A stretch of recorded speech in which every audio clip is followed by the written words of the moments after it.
Red Chewy here reminds me of video game bosses, like as you advance and as you get from level to level. Like, I don't know if you'll know what I'm talking about, but you know how you might face like the boss of a video game earlier on in the game, and then you have to revisit them at the end of the game, and they're like bigger, they're stronger, they're meaner, they're madder, they're redder even. Like, they just get buffed up somehow. And I don't know if it's like the Mario games that does that. Like, I'm getting Bowser's Inside Story vibes right now.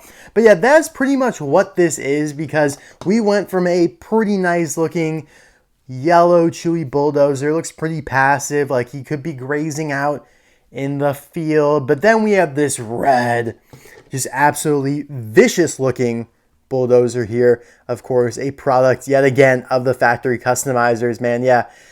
Not too creative, not as creative as like some of the stuff they've done, before in this series, because it is just repainting something they had already done. Yeah, that is right. This is a real Chuy Bulldozer here, but they had done factory customs of the yellow Bulldozer, kind of along the same vein of, Andy Gearsdale, Sergeant High Gear, some of those larger scale cars, like even the Queen as well. But yeah, welcome back to the 12 days of Christmas. Let me know in the comment section below, what are you guys up to? Obviously this is the week leading into Christmas. We only have a few more days, and it's getting pretty wild. Yeah, we're halfway done with the season after this episode, after this day. The suggesters are none other than EpicGreenThunder and AstroSmokey, two wild and amazing Collectors Link members. So thank you guys. I appreciate that. And we're going to just dive right into the review. Well, of course, check out GetMeCollecitlbes, by the way, as well. He got in the Salt Flax 9-pack yesterday. So if you need that, definitely, bark up his tree via the eBay link in the description below. I'm not saying they're still available, but they were, and they are at the time of recording this. So, give it a shot. Try and buy one if you need it. But yeah, I'm going to toss a picture of Chuy there on the screen from the short Materdor. Obviously, he is the first Bulldozer to fight Materdor. I mean, they all look the same, but there is one that has a black eye, so we know it isn't him.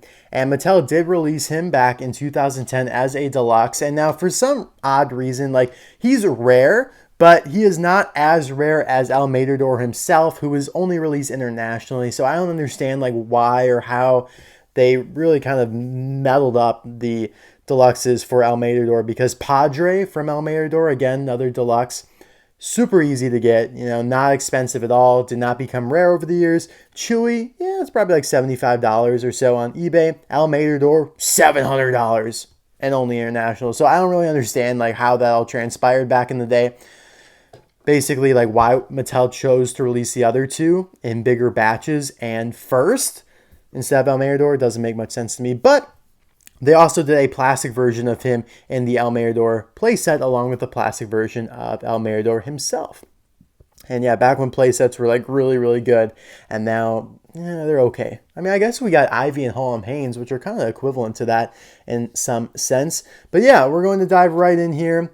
What I do like, I just want to point this out kind of right off the bat, is that they changed the color of the treads a little bit. Not like by a ton, but this like darker, more like bloody brown just looks better with the red. So I like that.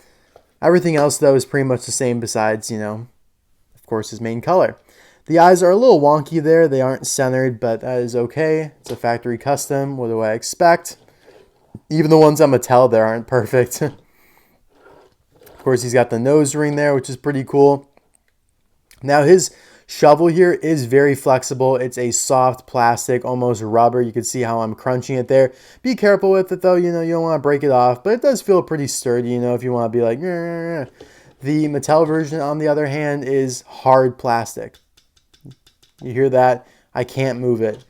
But if I do that here, you could hear that it's softer, absorbs that impact a little bit more, and you could move it around. So clearly, yeah, they're using some cheaper parts here. But everything else, this part's plastic, this part's metal. Actually, no, this part here is plastic. This back part here is metal, though. Now, this part here, these like smokestacks with the horns, basically, they were detachable in the, I think, playset version of him. I don't think, yeah, the diecast version, I think, had them attached, but I remember you had to like slot them in. Taking a good look at the treads there. Not many cars have treads. Of course, you have Snowmobile, who has some, and none of them actually work. I remember when I was a kid, I had a Bulldozer, like a Bulldozer diecast, maybe from Matchbox, and it actually had working treads, but because I was a kid, I screwed them up and they broke and whatnot. And that, I mean, is pretty natural to happen because treads are so fragile and they have to really go over, you know, there's a lot of friction there. So there aren't many, you know, diecasts and whatnot that actually have working treads. He's got the little chain dangling here on the back from his hook. And that is, of course, just identical to the Mattel version. Now, the Chinese factory customizers did not paint these dots here silver, so that is one difference. But what they did make sure to do is to put the amount of kills that Chuy has on his side here. 7 cars that he has defeated. You know, we could say defeated. Hopefully, maybe not, he didn't kill them, but it's very possible. You know, when you, like, tattoo yourself or when you scar yourself and imprint yourself, like Michael B. Jordan's Killmonger in Black Panther. I mean, each of those like scratches, not scratches, but like scars on his body were for a kill. And so, I mean, that's just kind of what you do. I think Valkyrie in the Marvel movies also has those below her eye for the amount of kills she has. So there's that. Yeah, so 7 cars defeated, killed, whatever you want to call it. Let me show you guys Frank, a couple other animalistic characters here. Frank's obviously, you know, a combine, so a little bit different.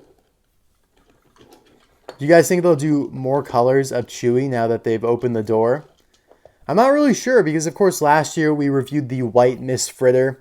They could have done a black Miss Fritter. They could have done a brown Miss Fritter or something, right? Red Miss Fritter. But they only did the white one. They did a green Frank. Could have done a black Frank. Could have done a white Frank, but they only did a green one. They could easily do an orange, green, blue, like literally anything for Chuy. Obviously, red makes a little bit more sense, you know, instead of going to like blue, purple. It's a little bit wild, but orange definitely would be cool. I mean, that's almost like construction vehicle colors as well. But I just don't see them doing it because it's not in their history. You know, like I said, they did one color of Frank, one color of Miss Fritter. They have done a lot of tractors, but tractors just seem kind of like a different animal. No pun intended. We got Santa Tractor back here. He's not a big fan of his hat. So, yeah.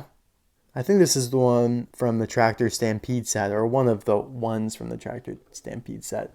But yeah, guys, thank you so much for watching this video. I hope you enjoyed it. Let me know in the comment section below, what has been your favorite factory custom that we've reviewed in the 12 Days of Christmas Season 9 so far? Almost every single video has been factory customs, except for the Miles Axelrod variants, but that is about to change. I think I only have 2 more factory customs to review, and then I have a tile-in variant, and I have 2 tile-in variants, and then some like handmade customs. So yeah, it's going to be getting pretty wild, you know, as we conclude this sexy season of the 12 Days of Christmas. All right, guys, happy holidays. Bye now.